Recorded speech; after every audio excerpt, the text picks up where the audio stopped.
I want you to imagine, just for a moment, a scenario that sounds, well, completely mad. Picture a film so revolutionary that it basically invented the language of modern romance on screen. I want you to picture a piece of high art that is sophisticated, cosmopolitan, overflowing with wit and this elegant irony. A film that took the raw, sort of unpolished clay of early cinema and sculpted it into the very first proper comedy of manners.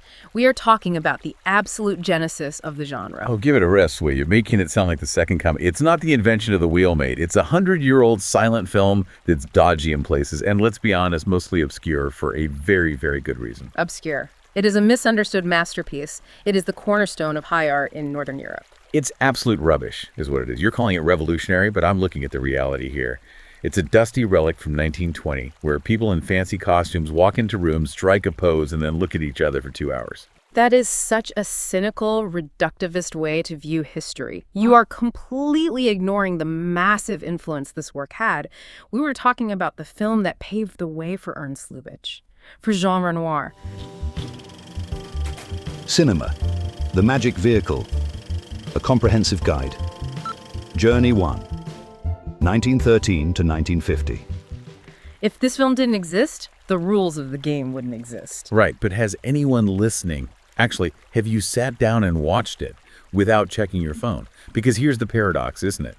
You're sitting there waxing lyrical about its massive influence, but almost no one has seen it. If it were that properly genius, it wouldn't need you dusting it off and begging people to care, would it? It needs duster off because the modern audience has had their attention spans decimated. They've lost the appreciation for nuance. That is exactly why we are having this conversation, to guide you, yes, you, into a world of high art that you didn't know you were missing. Or to warn them that they're in for a lecture on old things. Yeah. Look, I'm just saying, if you're expecting Marvel, turn off now. If you're expecting a laugh at how mental the film industry was in 1920, well, stay tuned. They will gain a new understanding of cinematic history. They will see the birth of sophistication. They'll see a bit of rich people behaving badly, is what they'll see. It's over the top, it's a bit rich, and frankly, the title alone. Don't you dare start on the title yet. Right. We are setting the scene. We are transporting the listener to Stockholm. Right, Stockholm, the party capital of 1920. We are going to unpack the context, the marital square, not triangle, square, and the sheer audacity of this production. But first, we have to look at the state of the world this film was born into. Because it wasn't just art, it was a battle for survival. It was panic, pure and simple. It was strategy. So let's unpack this properly. The year is 1919 going into 1920. The location is Sweden. And the film industry is undergoing this massive transformation. You have the merger of Svenska Bio and the younger, more vigorous Scandia production company. It sounds like a corporate acquisition you'd read about in the Financial Times. Thrilling stuff. Company A buys Company B. Why does this matter? It matters because of why they did it. This merger formed Svensk Film Industry, or SF. And at the helm, you have this visionary leader, the producer and director Charles Magnusson. He wasn't just creating a company, he was creating a new enterprise. He had them making about 20 films a year. Which is an insane number for the time. Yeah. Just churning them out. It's a factory line. That's not art, that's manufacturing. It's prolific. It showed ambition. It showed desperation. Look at the context, mate. You're glossing over the terrifying reality of the market. The First World War had just ended. Europe is exhausted. And what happened immediately after the armistice? The borders opened up. Exactly. And through those borders came the Americans. The expansion of American films into the world market was aggressive. Hollywood was coming, and they were bringing the heavy artillery glamour budget stars. That is true. The American expansion dealt a heavy blow to the Swedish industry. They were being squeezed out of their own market. Exactly. So this merger, this visionary enterprise you're talking about, it wasn't about high art. It was a defensive maneuver. They were terrified. They were looking at the receipts and realizing that American glamour was crushing them. They had to scale up or die. But look at the strategy Magnusson employed to fight back. That is where the genius lies. He didn't try to outdo the Americans with action or westerns. He realized that the best way to fight this competition was not with weighty dramas, which is what Sweden was known for. Right. Miserable people in the snow. Victor Sjöström staring at the wind. Sjöström is a genius, but yes, it was heavy.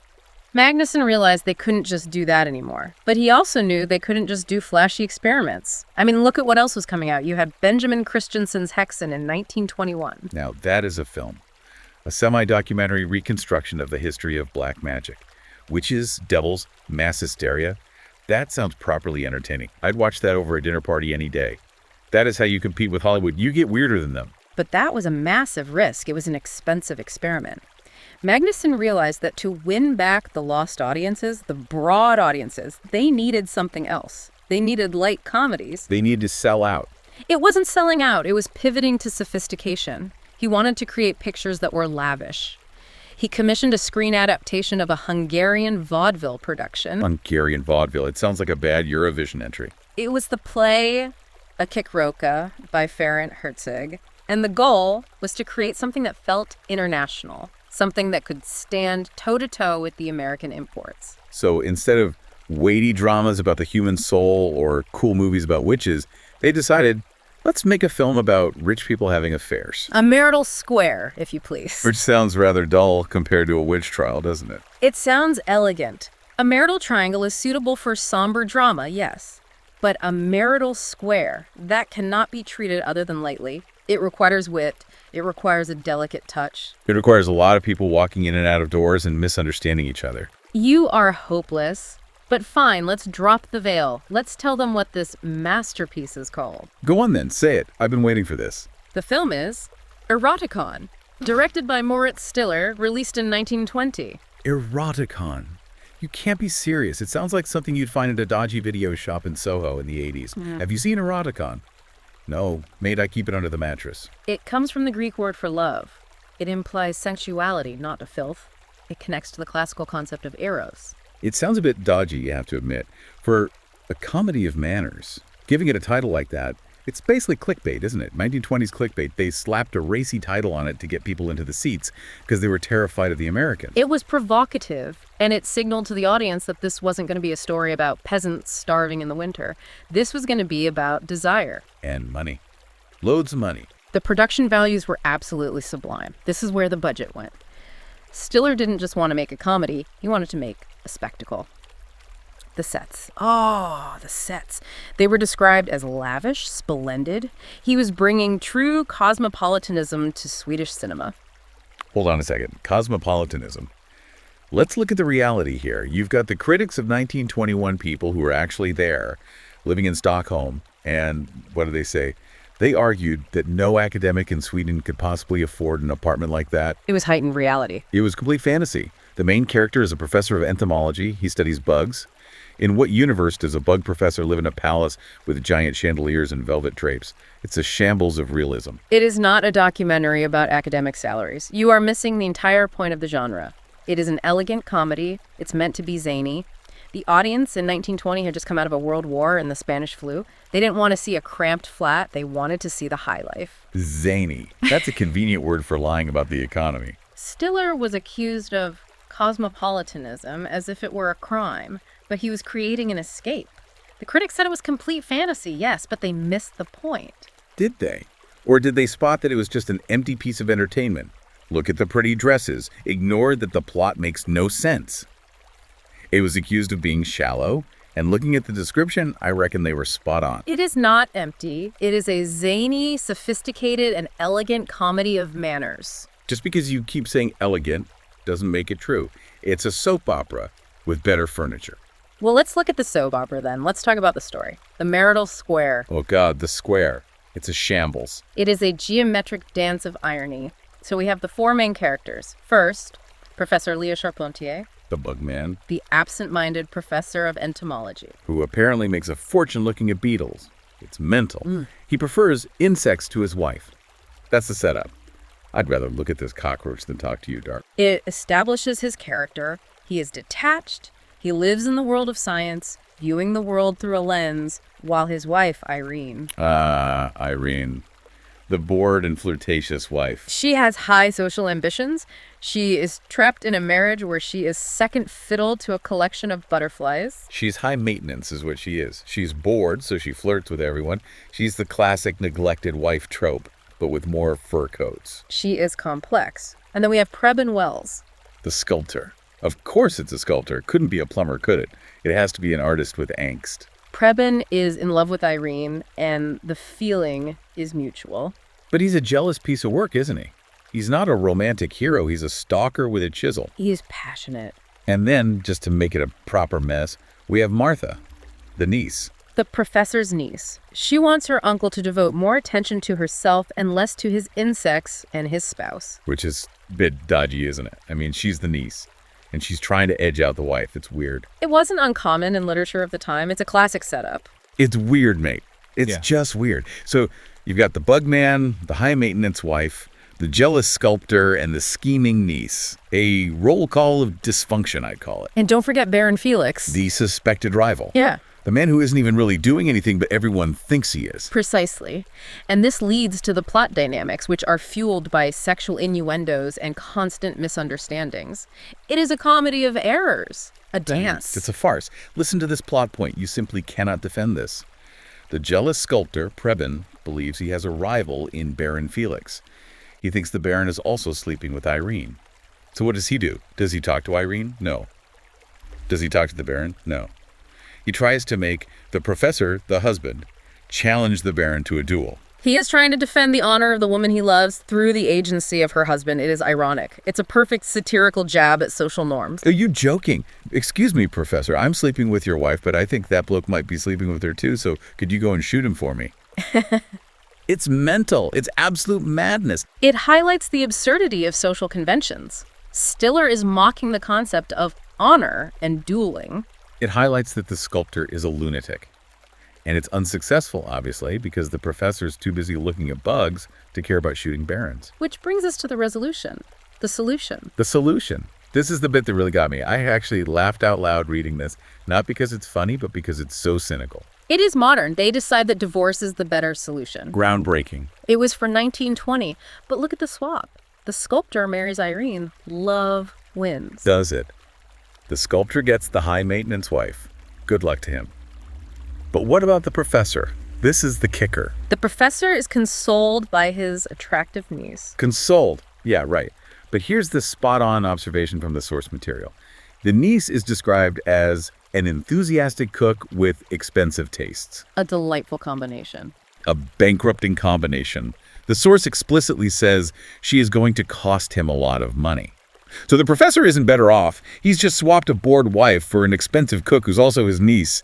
He's going to be broken fed. That is the brilliance of the irony. The professor thinks he has found peace, but he has simply traded one form of high maintenance for another. It's a perfect cyclical joke. It's cynical. It's not a happy ending. It's a financial disaster for the professor. It's a bleak little commentary. It is a zany ending. It's a shambles. But you are missing the way it is told. We have to talk about the cinematic language. Stiller wasn't just pointing a camera at a stage play. He was innovating. Here we go.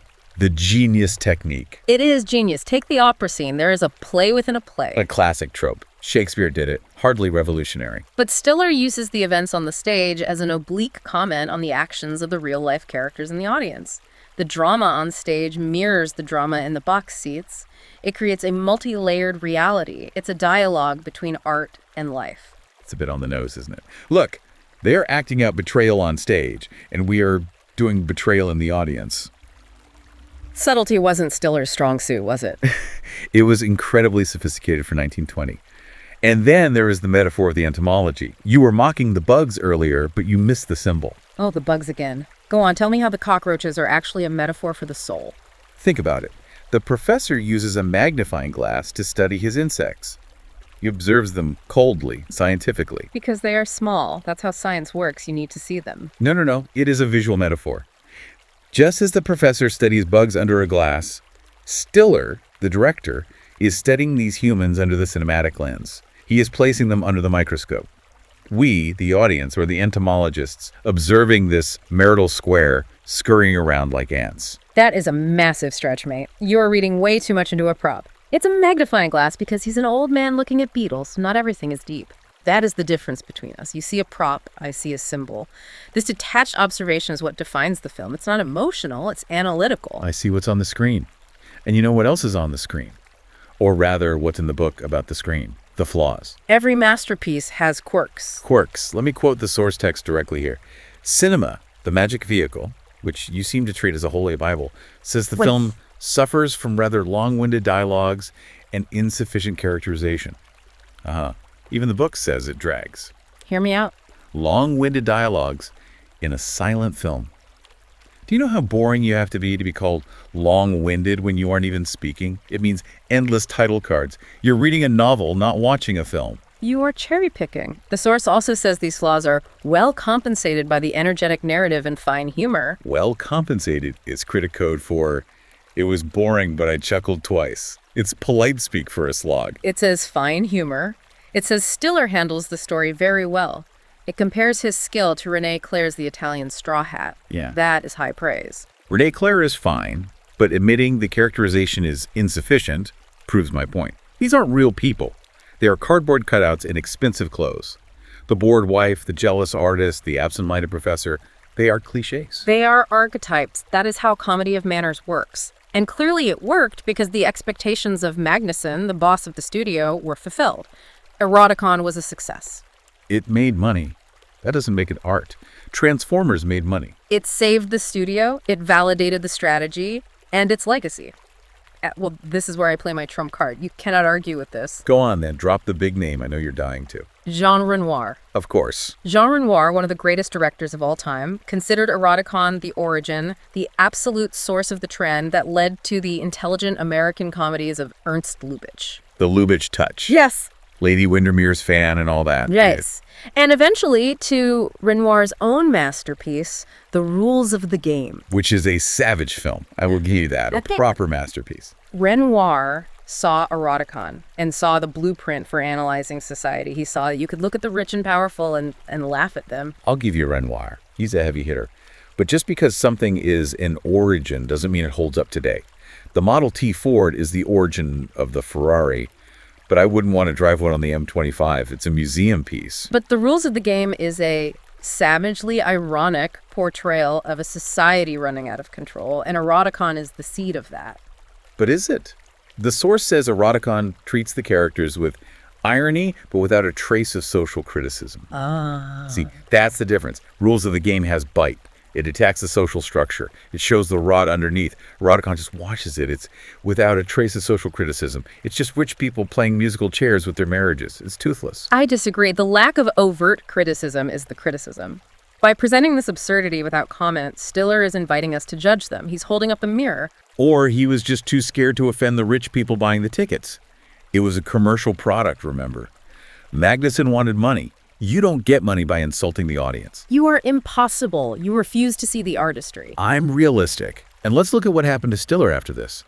If he was such a genius, surely he went on to dominate the world. Well, it is a tragedy, really. It's a swan song. He achieved results of comparable quality only once more.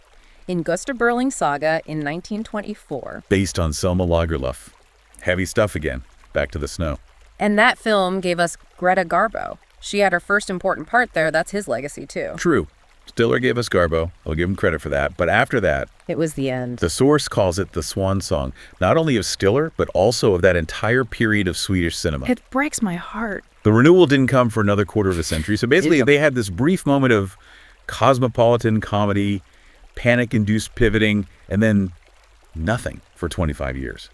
The industry lost its way.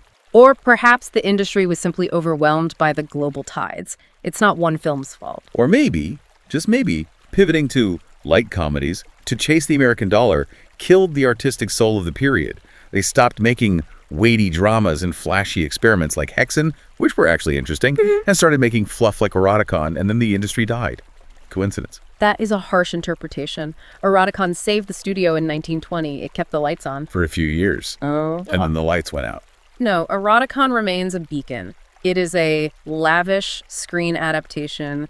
It is a testament to what Swedish cinema could be: witty, elegant, worldly. It's a testament to a bug professor marrying his cook. So what does this all mean for you, the listener? Why should you care about a silent film from 1920? You shouldn't. You should. You should care. Because if you watch Eroticon, you are seeing the DNA of every romantic comedy you have ever loved.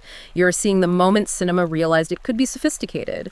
You are seeing the lavish escape that audiences in 1920 desperately needed, and maybe we need today. Or you should watch it, only if you have a very high tolerance for people in fancy sets talking for too long about bugs and divorce.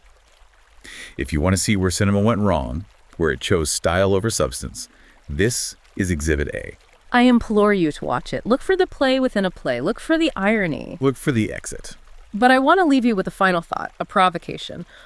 We know that Eroticon was a strategic pivot to save the studio from American competition. A desperate pivot. But ask yourself this. If Eroticon hadn't saved the studio with light comedy, would Swedish cinema have survived the American expansion at all? Would we even be talking about Swedish film history if they hadn't made this sellout move? Or did selling out to comedy actually kill the artistic soul of the period, as my cynical friend here suggests? Bloody hell, let's go to the pub. I need a drink after all that talk of Marital Square. It's a masterpiece. It's a shambles.